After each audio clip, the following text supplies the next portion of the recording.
அத்தியாயம் 16. போலீஸ் வண்டி அங்கிருந்து நகர்ந்ததும் சத்யாவை கைகளில் அள்ளிக்கொண்டு மாடிக்கு செல்ல அவனை பின்தொடர்ந்தார்கள் சரோஜாவும் ராஜலட்சுமியும்.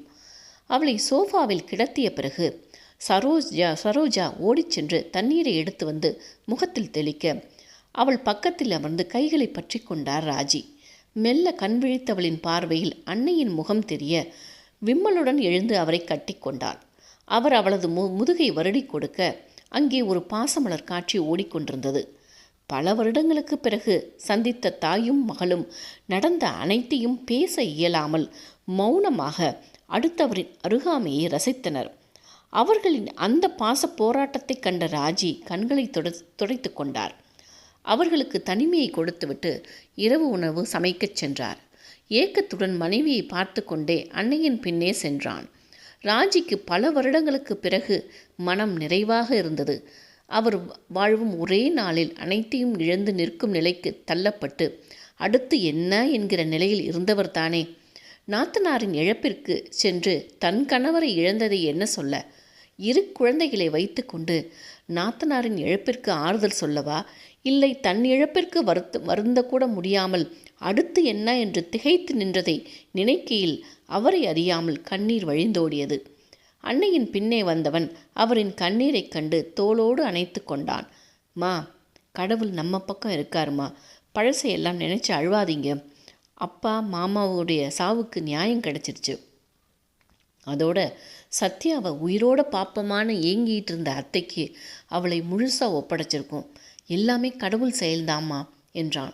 கண்களை துடைத்து கொண்டு மகன் பக்கம் திரும்பியவர், ஆமாம் செழியா, மாறன் மட்டும் சென்னைக்கு வரலேனா சத்யா இங்கே இருப்பது தெரியாமலே போயிருக்கும். ஆனாலும் அவளுங்க பண்ணின கொலையை கூட என்னால் மன்னிக்க முடியும். ஆனால் மாறனையும் சத்யாவையும் இணைத்து பேசி அவன் மனசை காயப்படுத்திட்டாங்க என்றார் கலங்கிய குரலில். எனக்குமே அதை மன்னிக்க முடியலம்மா. என்ன மாதிரி மாறன் அழுத்தமானவனாக இருந்தால் பரவாயில்லை, அவனே சாதுவானவன். அவனை அடித்து உதச்சி ரோட்டில் அசிங்கப்படுத்தி அதை நினைத்தா அந்த பொம்பளைங்களை அதே மாதிரி அடித்து உதச்சிருக்கணும்னு தோணுதுமா என்றான் கண்களில் வலியுடன். அவர்களின் பின்னே வந்து நின்ற சத்யா அத்தையின் கைகளை பற்றி கொண்டு, என்ன மன்னிச்சிருங்க அத்தை, மாறன் என்னால் தான் அசிங்கப்பட்டார். அவரோட இன்றைய நிலைக்கு காரணம் நான் தான் என்றால் அவர் தோளில் சாய்ந்தபடி. அதுவரை நடந்த சம்பவங்களின் அழுத்தத்தில் இருந்தவன் அவள் மாறி மாறி அன்னையின் தோளிலும் அத்தையின் தோளிலும் சாய்ந்தபடி இருப்பதைக் கண்டு கடுப்பாகி, எனக்கும் தான் தோல் இருக்கு, இவை என்னை விட்டுட்டு அவங்கக்கிட்டேயே போறா என்று மனதிற்குள் கடிந்து கொண்டான். அவளிடம் பேசிக்கொண்டே மகன் முகத்தை பார்க்க அதில் தெரிந்த உணர்வுகளை புரிந்து கொண்டவள் அவளை பார்த்து, கொஞ்ச நேரம் செழியனோட மாடியில் போய் காத்தாட நில்லுமா, காலையிலிருந்து மனசில் இருந்த புழுக்கம் தீரும் என்றார். சரோஜாவும், ஆமாண்டா, வீட்டுக்குள்ளேயே இருந்தால் அதே நினப்பு தான் இருக்கும் என்றவர் செழியனிடம் கூட்டிட்டு போப்பா என்றார். அன்னையர்கள் இருவரும் தன் மனம் புரிந்து சொல்வதை கேட்டு லேசாக முகம் சிவந்தாலும் தனது வெட்கத்தை காட்டாமல் மறைக்க தலையை கோதிக்கொண்டு அவளை பார்த்து வா என்று அழைத்துவிட்டு வெளியேறினான்.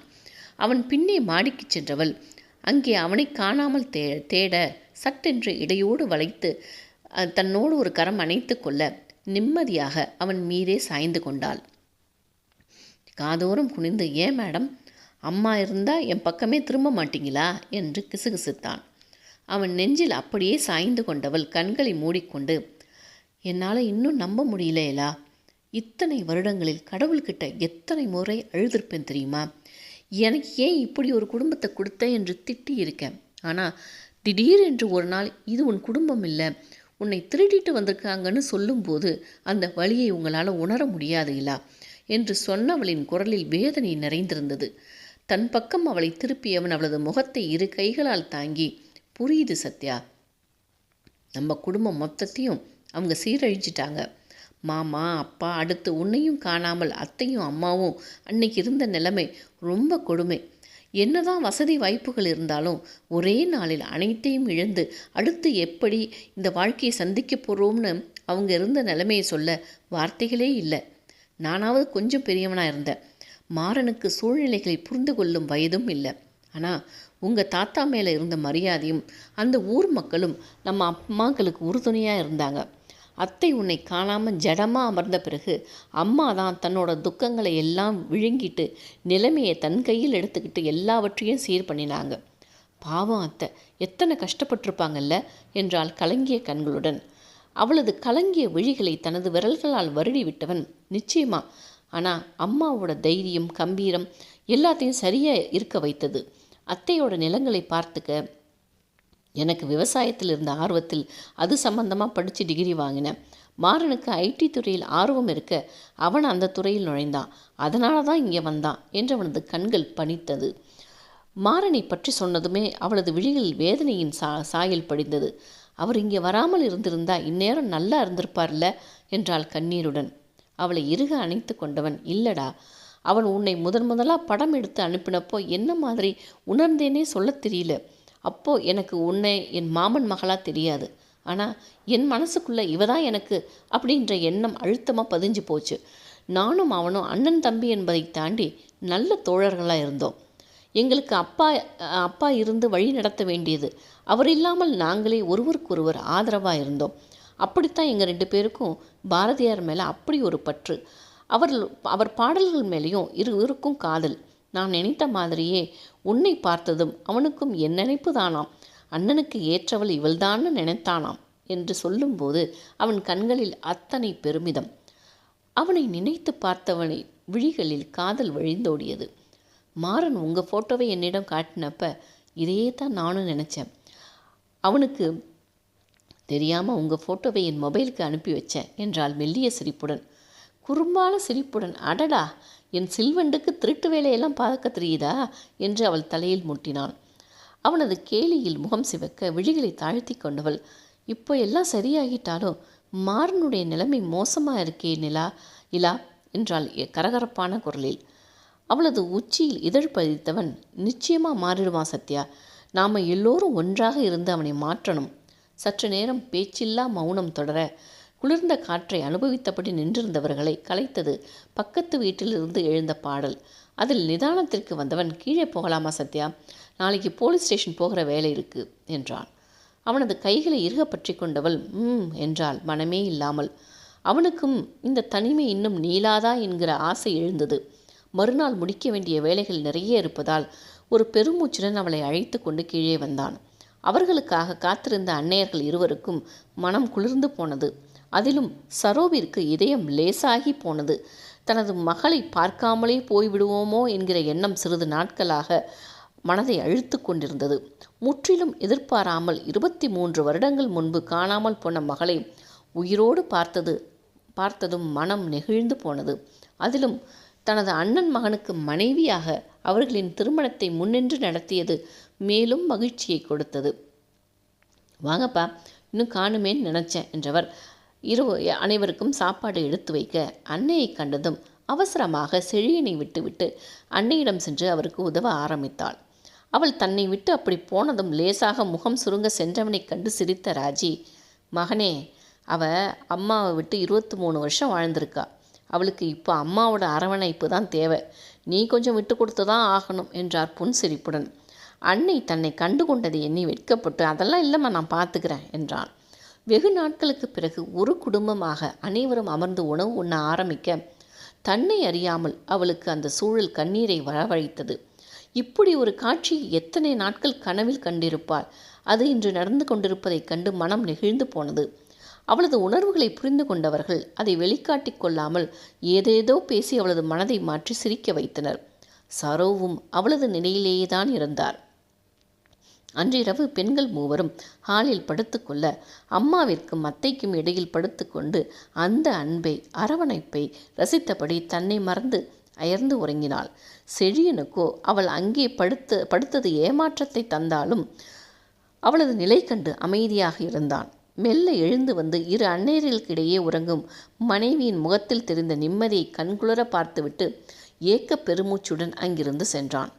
மறுநாள் காலை அவன் சீக்கிரமே விழித்து கொள்ள காலை கடன்களை முடித்து கொண்டு ஹாலிற்கு வர சரோவும் ராஜியும் காஃபி போட்டு கொண்டிருந்தார்கள். அவனை கண்டதும் அவனுக்கு கொண்டு வந்து கொடுத்துவிட்டு அமர தன்னை மறந்து உறங்கும் மனைவியை பார்த்தபடியே அமர்ந்திருந்தான். ராஜிக்கும் அவளது நிலையை பார்த்து பரிதாபமாக இருந்தது. எத்தனை வருஷ தூக்கம், இன்னைக்கு தான் எல்லாத்தையும் மறந்து தூங்குறாடா என்றார். அவர்களின் பேச்சு குரலில் அவசரமாக எழுந்தமர்ந்தவள் அனைவரும் தன்னை பார்த்து கொண்டு அமர்ந்திருப்பதைக் கண்டு சற்றே வெட்கத்துடன் எழுந்தவள், சாரியத்தை ரொம்ப நேரம் தூங்கிட்டேன் என்றாள். அவன் முகம் பார்க்காது. அவனோ அவளை குறுகுருவென்று பார்த்தபடி அமர்ந்திருந்தான். அவனது பார்வையின் அர்த்தம் புரிந்தவள் மேலும் தலையை தரையில் புதைத்து கொண்டு படுக்கையை உதறி எடுத்துக்கொண்டு அறைக்குள் நுழைந்தாள். அவனும் அவசரமாக காஃபியை குடித்து முடித்துவிட்டு டம்ளரை சமையலறையில் வைத்துவிட்டு அவள் பின்னே சென்றான். மகனின் செய்கையை பார்த்து சிரித்து கொண்டு சரோவியும் அழைத்து கொண்டு இருவரும் சமையலறைக்குள் நுழைந்து கொண்டனர். அவளின் பின்னே சென்றவனோ கதவை லேசாக சாத்திவிட்டு அவள் பின்னே சென்று அணைத்து கொண்டு, நேற்றுக்கு எதுக்கு என்னை ஏமாத்தின என்றான் உதடுகள் கன்னத்தில் உரச. அவனது செயலில் அதிர்ந்தவள், அது அம்மா கூட என்று தயங்கி அவளை தன்புறம் திருப்பி, அப்படித்தாண்டா போவேன்னு சொல்லணும் கண்ணம்மா. நீ தைரியமானவளாக இருக்கணும். இவ்வளவு அழுத்தமாக உன்னோட உணர்வுகளை உனக்குள்ளேயே வைத்து கொள்ளாதே. இனி நீ தனி ஆள் இல்லை. உனக்கு நாங்கள் எல்லோரும் இருக்கோம். உனக்கு சரின்னு பட்டதை தைரியமாக சொல்லணும், சரியா என்று கேட்டு அவள் கன்னத்தில் முத்தம் வைத்தான். அவனை நிமிர்ந்து பார்த்தவளின் விழிகளில் குறும்பு கூத்தாட, சரிடா என்று கூறிவிட்டு அவன் சுதாரிப்பதற்குள் குளியலறைக்குள் நுழைந்திருந்தாள். அவளின் அந்த பரிமாணத்தை ரசித்தபடி தனக்குள் சிரித்து கொண்டு போலீஸ் ஸ்டேஷனுக்கு செல்ல தயாரானான். அவளும் குளித்து முடித்து வந்திருக்க அனைவரும் உணவருந்திவிட்டு போலீஸ் ஸ்டேஷன் கிளம்பினர். அங்கு சென்றவர்கள் இன்ஸ்பெக்டரை பார்க்க அவர் பழைய கேஸின் நகல் ஒன்றை கேட்க அதற்கு சம்பந்தப்பட்ட ஆதாரங்கள் அனைத்தையும் கொடுத்தார்கள். அப்போது வேட்டி சட்டையுடன் வயதானவர்கள் 4 செழியனிடம் வந்து நின்றார்கள். தாங்கள் திட்டச்சேரி கிராமத்திலிருந்து வருவதாக தெரிவித்து சகுந்தலா மற்றும் மங்களத்தின் பழைய வாழ்க்கைக்கான அனைத்து தகவல்களையும் இன்ஸ்பெக்டரிடம் ஆதாரத்துடன் தந்தனர். அனைத்தையும் மௌனமாக பார்த்து கொண்டு நின்றிருந்தாள் சத்யா. எல்லாம் முடிந்ததும் இன்ஸ்பெக்டர், சார், நான் அவங்கள பார்த்து ஒரு 5 நிமிஷம் பேசலாமா என்றாள். அவர் அனுமதிக்க அவர்கள் இருவரின் முன்பு சென்று நின்றவள் ஒரு 5 நிமிடம் எதுவும் பேசாமல் அவர்களையே கூர்ந்து பார்த்தாள். உங்களுக்கு வேண்டியது பணங்காசு தான் என்றால் எதுக்காக என்னை தூக்கிட்டு வந்தீங்க என்றாள். சகுந்தலா அவளை கடுமையாக முறைத்து, அதுதான் நாங்கள் பண்ண தப்பு. அந்த மனுஷன்தான் உன்னை தூக்கிட்டு வந்தார். பெண் பிள்ளையாக இருப்பதனால பின்னாடி எப்படியும் எவன்கிட்டையாவது வித்தல்லான்னு தூக்கிட்டு வந்திருப்பார் என்றாள். அதை கேட்டதும் ஊரில் வந்திருந்த கிராமத்தினர் ஏ என்று கத்தி, யாரை பார்த்து என்ன வார்த்தை சொல்லிட்ட? அவங்க எங்கள் கருணாகரன் ஐயா வாரிசு. நாங்கள் நினச்சா உன்னை போட்டு தள்ள 1 நிமிஷம் கூட ஆகாது. ஆனால் ஐயாவோட வம்சம் உனக்கு உசுர பிச்சை போட்டிருக்கு. இன்னொரு முறை அவங்களுக்கு கெழுதல் நினைக்கிற மாதிரி பேசின கழுத்தறுத்து போட்டுடுவோம் என்றார் மிரட்டலாக. மங்களமோ, உனக்கு வேற எந்த கஷ்டமும் வராமல் அந்த ஆளை சமாளித்து இத்தனை நாள் வளர்த்தனே, அதுக்கு நீ காட்டுற நன்றி இதுதானா என்றார். அவரை வெற்று பார்வை பார்த்தவள், உங்களை என் அம்மாவா நினைத்து வாழ்ந்த காரணத்தினால தான் இதுவரை எந்த பாதிப்பும் இல்லாமல் இருக்கீங்க என்றாள். அப்பொழுது ராதா வந்து அவளது கால்களை பற்றி கொண்டு, என் புருஷனுக்கும் இதுக்கும் எந்த சம்பந்தமும் இல்லை, அவரை விட்டுட சொல்லு, நாங்கள் எங்கள் வழியை பார்த்துக்கிட்டு போகிறோம் என்று அழுதாள். அவள் ஆடிய ஆட்டங்கள் எல்லாம் நினைவிற்கு வந்தாலும் அவளுடைய குழந்தைகளை எண்ணி செழியனிடம் திரும்பியவள், அவரை விட சொல்லிடுங்களா, என்ன மாதிரி அந்த குழந்தைகளும் அனாதையாக வளர வேண்டாம் என்றாள். செழியனோ முகமிருக ராதாவிடம் திரும்பி, தப்பு செய்யாமல் ஒழுங்கான வாழ்க்கை வாழ்வேன்னு எழுதி கொடுத்துட்டு உன் புருஷனை கூட்டிகிட்டு போ என்றான். கண்களை துடைத்து கொண்டு அவசரமாக ஒரு பேப்பரில் அவன் கேட்டதை எழுதி கொடுத்துவிட்டு புருஷனையும் அழைத்து கொண்டு அங்கிருந்து வெளியேறினாள். சகுந்தலாவும் மங்களமும் கொஞ்சமும் குறையாத ஆத்திரத்துடன் அனைவரையும் பார்த்தபடி நின்றனர். இவங்க செய்த கொலைகளுக்கு கிடைக்க வேண்டிய தண்டனை கிடைக்குமா சார் என்று கேட்டான். நீங்கள் கொடுத்துருக்கிற ஆதாரங்கள் எல்லாம் சரியாக இருக்குது. 2 கொலை, குழந்தை கடத்தல் வழக்கு எல்லாம் சேர்ந்து தூக்கு தண்டனை கிடைக்கவும் வாய்ப்பு இருக்குது என்று அவர் சொன்னதை கேட்டு முகம் வெளுக்க நின்றிருந்தனர் சகுந்தலாவும் மங்களமும்.